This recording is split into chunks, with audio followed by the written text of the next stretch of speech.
Nah, he's absent. Easy. Got your workout gear on. Because I worked out. I know. I like it. What did you do?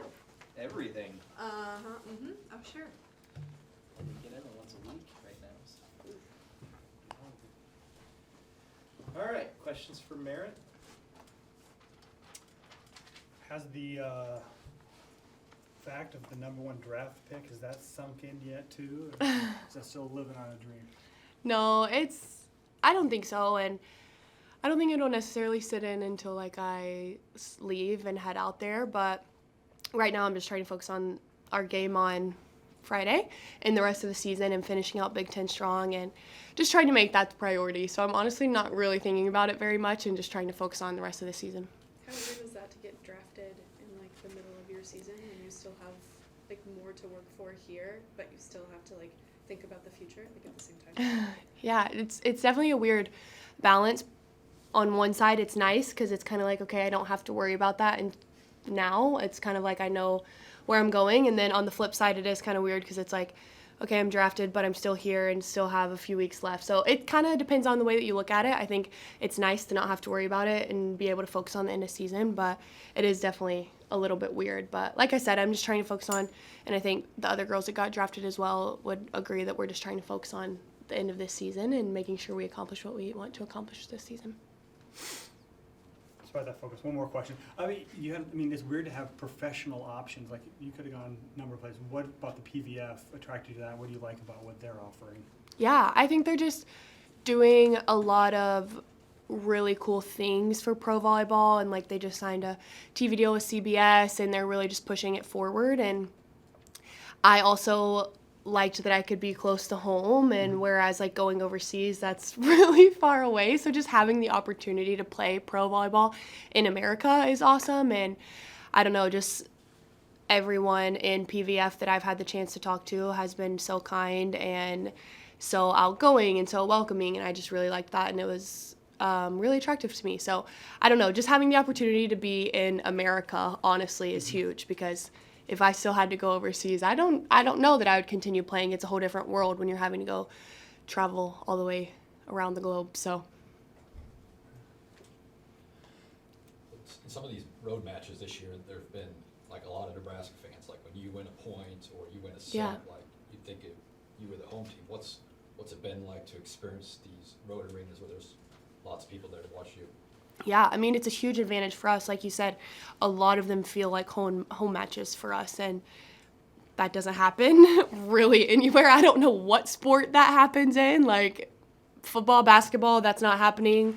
Volleyball, I would say we're probably the only team that has that. And so it's a huge advantage for us just because it does create more of a home court advantage, although it's not our home court, which people in sports don't really understand how much of an advantage it is to have fans and to be playing on your home court. So for us to have that advantage, whether it's only 1 or 2 points a match, like that's huge for us. And so, I mean, it's awesome, and we love the support, and we always know Husker Nation is going to show out. I think some of them we've been kind of surprised, like Oregon and Washington, we were pretty surprised. We didn't know there were that many Husker fans over there. And so it's been awesome just to see everyone show up and come out, but I think it does create more of a home court advantage for us, even on the away trips. With the end of the season so near, with like postseason coming up, how are you guys staying focused on these next 2 away games? Yeah, I mean, I think we know that to get there, we have to win these 2 games, and to be in the position that we want to be in going into postseason, we have to win these 2 games. And so I think that's a big motivator for us. And obviously Big Ten isn't clinched yet, so that's obviously a huge motivator for us to be locked in and making sure that we're taking care of business this weekend. What do you remember about playing at Rec Hall last year? It was my favorite match of probably if not my favorite, probably one of the favorite matches of my entire college career. And just, I mean, it's a rowdy environment, and we know it's going to be that way. And so I think that kind of fuels a lot of our fires. And when they start coming at us, we're like, okay, say something else, you know? And so it's a rowdy place, but we're excited to be back there, and we know they're a great team, and we're going to have to bring our A game. And being down 0-2 last year I think that was obviously a really fun match, but it'll also prepare us a little bit more this year going in there and really knowing what to expect, but also knowing that like if we do get into that position again, we've pulled out of it before, and so we'll have a little bit of confidence from that aspect. But like I said, they're a great team and it's a really tough place to play, so we'll definitely have to bring our A game.